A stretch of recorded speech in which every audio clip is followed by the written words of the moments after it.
পোনপ্ৰথমে সকলোকে নমস্কাৰ জনাইছোঁ আৰু লগতে স্বাগতম জনাইছোঁ মোৰ ইউটিউব চেনেললৈ। মই আজি এটা নতুন ভিডিঅ' লৈ আহিছোঁ তোমালোকৰ মাজলৈ। মই য'ত জনাম ৰানিং প্ৰেক্টিচ কেনেকৈ কৰিব লাগে বা ৰানিং প্ৰেক্টিচ কৰাৰ সময়ত কি কি কথা মনত ৰখাৰ দৰকাৰ। সো পলম নকৰি ভিডিঅ'টো আৰম্ভ কৰোঁ। ৰানিং প্ৰেক্টিচ কৰাৰ আগত এটা কথা মনত ৰখা দৰকাৰ, আমি ৰানিং প্ৰেক্টিচ কিয় কৰিছোঁ। বহুত মানুহে ৰানিং প্ৰেক্টিচ কৰে, কিছুমানে ৱেইট লুজৰ কাৰণে কৰে, কিছুমানে জব ইণ্টাৰভিউৰ কাৰণে ৰানিং প্ৰেক্টিচ কৰে। গতিকে এটা কথা পূৰা মনত ৰাখিব লাগিব, ৰানিং প্ৰেক্টিচ কিয় কৰা হৈছে। মই আজি এই ভিডিঅ'টোৰ মাধ্যমে জব ইণ্টাৰভিউৰ কাৰণে ৰানিং প্ৰেক্টিচ কেনেকৈ কৰিব লাগে বা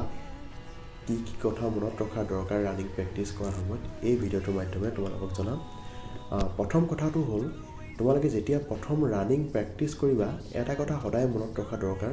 যিদিনা প্ৰথম আৰম্ভ কৰিবা সেইদিনা বহুত বেছি ৰানিং প্ৰেক্টিচ কেতিয়াও কৰিব নালাগে। যদি প্ৰথম দিনা বেছিকৈ ৰানিং প্ৰেক্টিচ কৰি দিয়া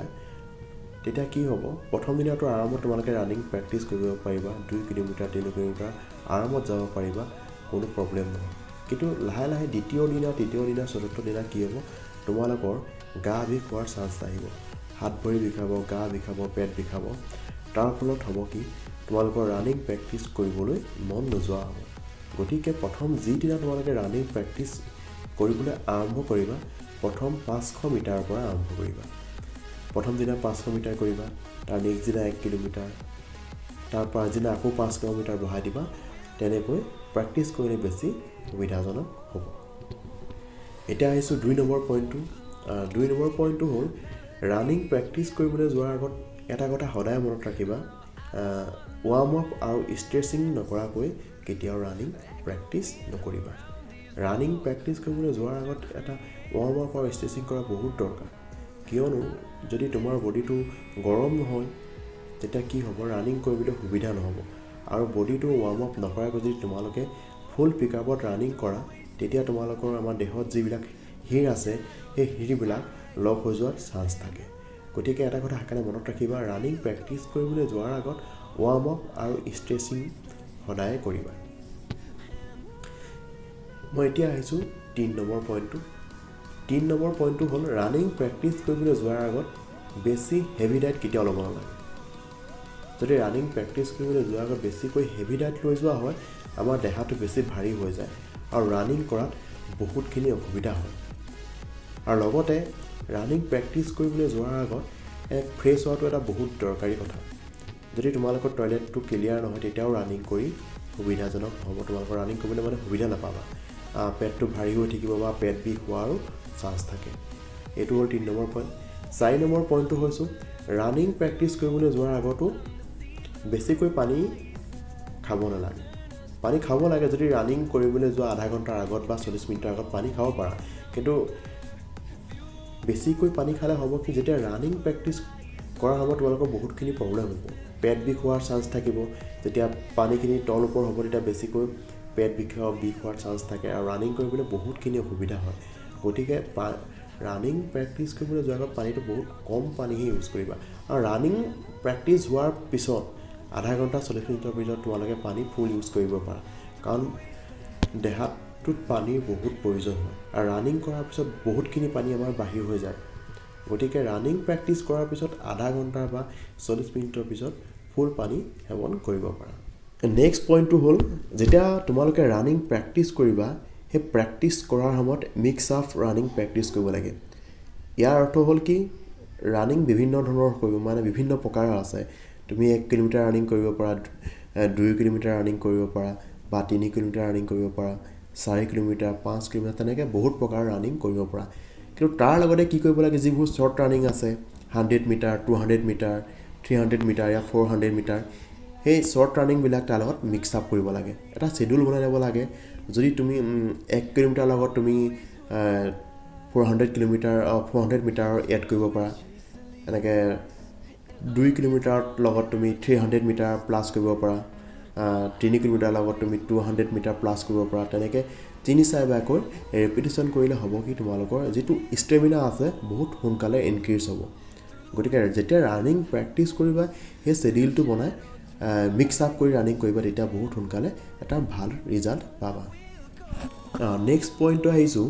তোমালোকে যেতিয়া ৰানিং প্ৰেক্টিছ কৰা তেতিয়া কি কৰিবা এইটো এটা বহুত ভাল পইণ্ট সদায় যিটো ৰাস্তাত ৰানিং কৰা বা যিখন ফিল্ডত ৰানিং কৰা তাৰ যিটো ৰোড হয় সেই ৰোডটো সলাই ৰানিং কৰিব লাগে মানে কি হয় একে জেগাতে একেঠাইতে ৰানিং কৰি থাকিলে কি হয় কেতিয়াবা এটা আমনি লগা এটা মানে মনলৈ আহিব পাৰে যে একেডোখৰ ঠাইতে ৰানিং কৰি আছোঁ বা একেটা ৰাস্তাতে আমি সদায় ৰানিং কৰি আছোঁ তেনেকৈ কৰিলে কি হয় এটা মনত মানে আমনি লগা ভাৱ আহিব পাৰে গতিকে সেই ভাৱটো দূৰ নাইকিয়া কৰিবলৈ হ'লে কি হয় সপ্তাহটোত মানে ৩-৪বাৰকৈ ৰোড চেঞ্জ কৰিব লাগে ৰোড চেঞ্জ কৰিলে হয় কি তেতিয়া ৰানিং কৰিবলৈ বেছি এটা মানে মনত উৎসাহ বাঢ়ে আৰু মনোবল বাঢ়ে তেতিয়া ৰানিং কৰিবলৈ মন যায় আৰু লগত কি কৰিবা ৰানিং প্ৰেক্টিছ কৰাৰ সময়ত কেতিয়াও ছিংগুল ৰানিং প্ৰেক্টিছ কেতিয়াও নকৰিবা সদায় লগত বডি লৈ ৰানিং প্ৰেক্টিছ কৰিবা 2-3জন মিলি প্ৰেক্টিছ কৰিবা এটা কি হয় এটা নিজৰ মনত এটা কম্পিটিশ্যন আহে যদি ছিংগুল ৰানিং কৰিলে সোনকালে ভাগৰ লাগিব আৰু এটা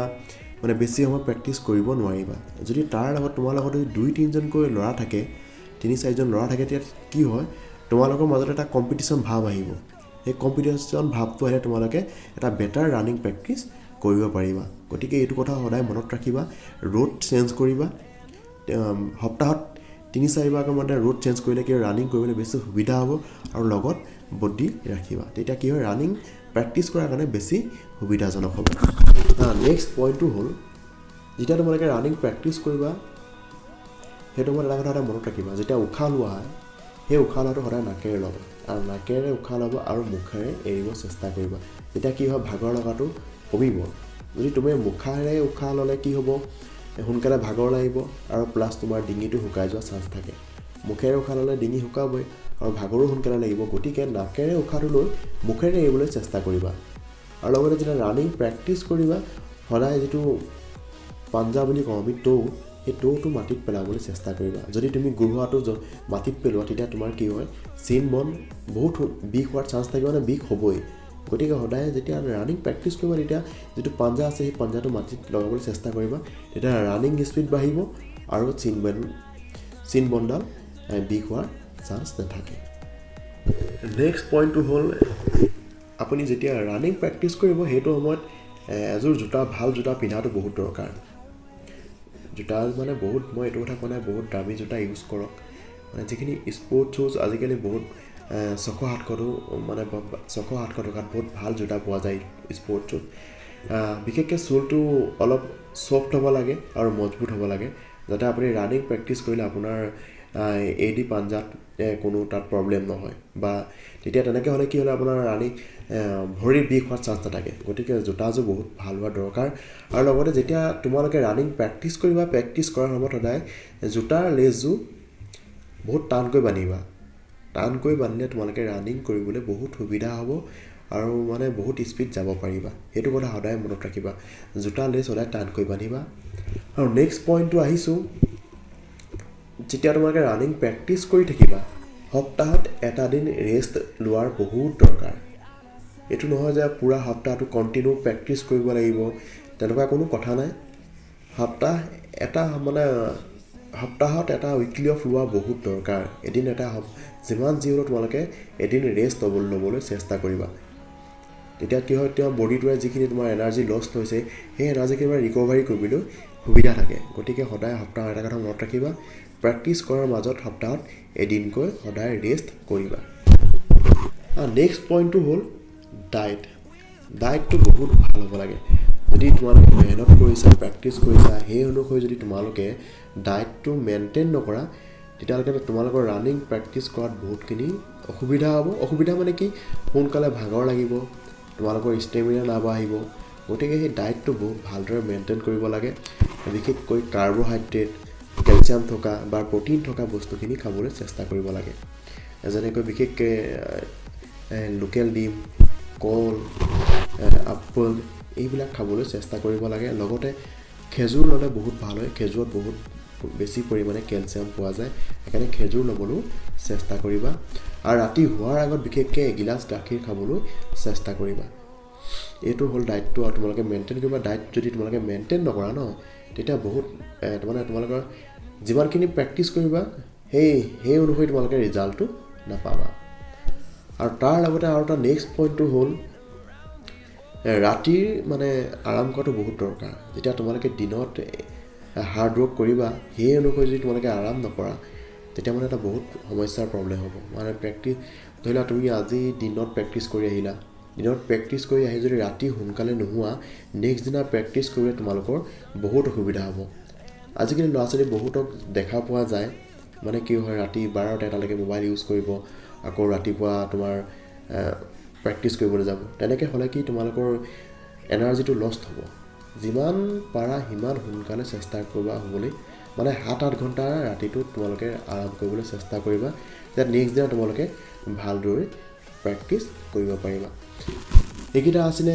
মেইন পইণ্ট যিকেইটা মোৰ ফালৰ এক্সপিৰিয়েঞ্চৰ ফালৰ পৰা তোমালোকক মই জনালোঁ যিকেইটা কথা যেন মনত ৰাখি তোমালোকে যদি প্ৰেক্টিছ কৰা তেতিয়া বহুত সোনকালে তোমালোকৰ ৰিজাল্ট পাবা গতিকে এইকেইটা কথা সদায় মনত ৰাখিবা সো আশা কৰোঁ ভিডিঅ'টো তোমালোকৰ ভাল লাগিলে যদি ভাল লাগিলে লাইক কৰিবা আৰু কমেণ্ট কৰিবা আৰু লগতে মোৰ চেনেলটো ছাবস্ক্ৰাইব কৰিবা মই আগলৈ এনেকুৱাই নতুন নতুন ভিডিঅ' আনিবলৈ চেষ্টা কৰিম